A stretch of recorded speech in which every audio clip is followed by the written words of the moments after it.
শেখ হাসিনা আমাকে বলে যে আমাকে আপা বলে সম্বোধন করো। আমি বলছি যে আপনি আমাকে গুলি করেছেন আমার পায়ে, আপনাকে কীভাবে আপা বলি। সে আমাকে no release no treatment order দিয়ে যায়। দেশনায়ক জনাব তারেক রহমান সর্বোচ্চ নির্দেশ দিয়ে রেখেছিল নাসিরউদ্দিন নাসির ভাইকে যে ওর পাটা না কেটে যেভাবে হোক যত চিকিৎসা লাগে করানো হোক। আমরা ভোটার হয়েছে আজকে 7 বছর, 8 বছরে আমরা একটা ভোট দিতে পারি নাই।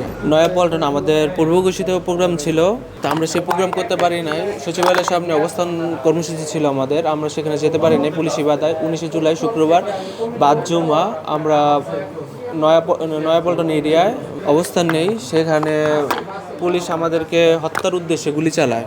তো সেখানে উপস্থিত ছিলেন আমাদের ছাত্রদলের সাধারণ সম্পাদক নাসিরউদ্দিন নাসির ভাই এবং আমাদের ঢাকা কলেজের মিল্লাত হোসেন ভাই, সদস্য সচিব জাতীয়তাবাদী ছাত্রদল। আমি তৎকালীন প্রশিক্ষণ বিষয়ক সম্পাদক আব্দুল্লাহ ইমরান। আমি সেখানে গুলিবিদ্ধ হই। আমার আগে আমার বড় ভাই মিল্লাত হোসেন গুলিবিদ্ধ হয়। নাসির ভাইকে উদ্দেশ্য করে গুলি করা হয়, সেগুলি আমাদের উপর লাগে।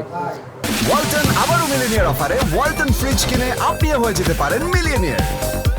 মিলিনিয়ার ছড়াছড়ি দেশ জুড়ে, এটা শুধু ওয়ালটনই পারে।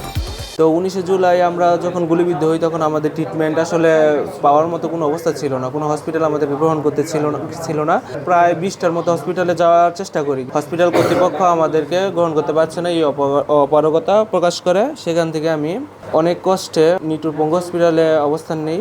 সেখানে আমার চিকিৎসা 5ই আগস্ট আগ পর্যন্ত হয় নাই, কারণ 26শে জুলাই আমাদেরকে দেখতে তৎকালীন স্বৈরাচার প্রধানমন্ত্রী শেখ হাসিনা দেখতে আসেন। দেখে এসে বলে তোমরা তো আমাদেরই লোক। আমরা ভোটার হয়েছে আজকে 7 বছর, 8 বছরে আমরা একটা ভোট দিতে পারি নাই। আমাদের যে ভোটগুলোকে যে কলঙ্কিত করা হয়েছে, সেই ক্ষোভ থেকে শেখ হাসিনা আমাকে বলে যে আমাকে আপা বলে সম্বোধন করো। আমি বলছি যে আপনি আমাকে গুলি করেছেন আমার পায়ে, আর আমি আপনার লোক না, আপনাকে কীভাবে আপা বলি। আপনি তো আমাদেরকে সরাসরি গুলি করেছেন আমাদের বুকে, আমাদের টাকা, ট্যাক্সের টাকা দিয়ে গুলি কিনে সেইগুলি আমাদের বুকে নির্বিচারে আপনি নির্দেশ দিয়েছেন গুলি করার। আমি আপনাকে আপা বলতে পারবো না। সে আমাকে no release no treatment order দিয়ে যায়।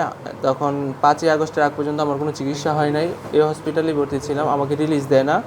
তখন আমার বড় ভাইয়েরা খুব হতাশা ছিল যে ওর পাটা আসলে বাঁচানো যাবে কি না। এখন পর্যন্ত আমার প্রায় 24টা অপারেশন হয় আমার পায়ে। তো আমার বডিতে তখন প্রচুর বারুদ ছিল, আমার পায়ে 6 ইঞ্চি হাড় এখনও নেই, মোটা চিকন কোনো হাড়ই নেই, 6 ইঞ্চি প্রায় হাড় নেই। কিন্তু আমার সবচেয়ে বেশি সমস্যা হচ্ছে মাংসগুলো পচে যাচ্ছিলো।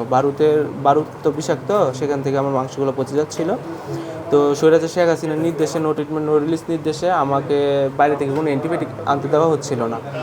আমাকে এখানকার সরকারি অ্যান্টিবায়োটিক দেওয়া হচ্ছিল, যা আমার বডিতে কাজ করে নাই। আমি NCDDRBতে পুচ টেস্ট করাই, তখন আমার ধরা পড়ে যায় এতদিন পর্যন্ত যা আমার অ্যান্টিবায়োটিক দেওয়া হয়েছে বডিতে কিছুই কাজ করে নাই। নতুন বিদেশি অ্যান্টিবায়োটিক আমাকে দিতে হবে, বিদেশি অ্যান্টিবায়োটিক কিনে আনতে হবে। তো বাইরে থেকে কোনো অ্যান্টিবায়োটিক আমি আনতে পারি না, ভিতরে চেক করে ঢোকানো হয়।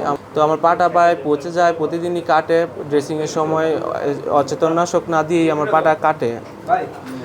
তো কেটে আমার পাটা হাতের চেয়ে চিকন হয়ে গেছে, পা নাই মাংস নাই হাড়। সেই অবস্থা থেকে 5ই আগস্টের পর থেকে আমার চিকিৎসা পুরোপুরি শুরু হয়। এখন অবধি 24টা অপারেশন হয়, পাটা এখনও সাথে আছে। দীর্ঘ 4 মাস কোন ডক্টর আমাকে বলতে পারে না আমার পাটা বাঁচবে কি না। আমি জিজ্ঞাসা করলে বলতো যে তোমার হাঁটুর উপরে এই ইনফেকশনগুলো যাচ্ছে না, সেই বিধায় আমরা পাটা কাটছি না। আর আমার যে শুভাকাঙ্ক্ষীরা আছে তারা চাচ্ছিল দেশনায়ক জনাব তারেক রহমান সর্বোচ্চ নির্দেশ দিয়ে রেখেছিল নাসিরউদ্দিন নাসির ভাইকে যে ওর পাটা না কেটে যেভাবে হোক যত চিকিৎসা লাগে করানো হোক।